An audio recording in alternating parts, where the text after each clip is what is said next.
আসসালামু আলাইকুম রহমতুল্লাহ বরকাতুহ। যাই হোক,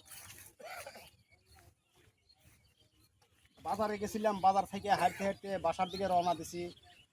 সারা আকাশ মেঘ, মেঘও পড়তেছে। কি করব? রাস্তাতে যাইতে হলে, গাড়িতে যাইতে হলে টাকা লাগে। আমাদের আমাদের কাছে তো টাকা পয়সা নেই, কেমনে যাবো? সেজন্য চড়া পাথালে যাইতেছি। যাইতে যাইতে দেখলাম এক মুরব্বী। চাচা, আমি আসসালামু আলাইকুম। ওয়ালাইকুম আসসালাম। কেমন আছেন বাবাজি? আল্লাহ ভালোই রাখছো। আলহামদুলিল্লাহ, আপনাদের দোয়ায় আমিও অনেক ভালো আছি। যাই হোক, এই বৃষ্টি নামতেছে, তো এই বৃষ্টির ভিতরে কি করতেছেন এখানে? এই যে গরু রাখতেছি। ওই গরু, গরু কই? এই যে গরু। তাইছেন তো এদিকে। গরু দুটোই বাবা। এই গরু কুতায়? হ্যাঁ হ্যাঁ। এই গরু কি কুতায়? দুটোই। ও, যাই হোক, আপনি কি পালের গরু? পালা গরু।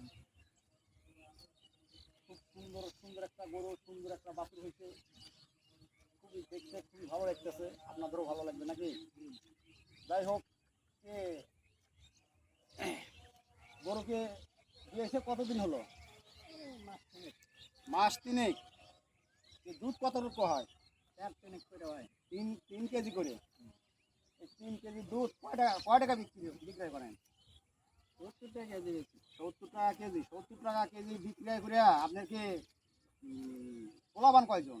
ওলা 8 জন। পোলাপান 8 জন, 3 কেজি দুধ, 70 টাকা কেজি। 70 টাকা কেজি করে দুধ বেচে আপনার কি ছেলেপেলের খাওয়ান পরনের হয়? অসুবিধা হয়। অসুবিধাই হয়। যাই হোক, অসুবিধা হওয়ারই কথা।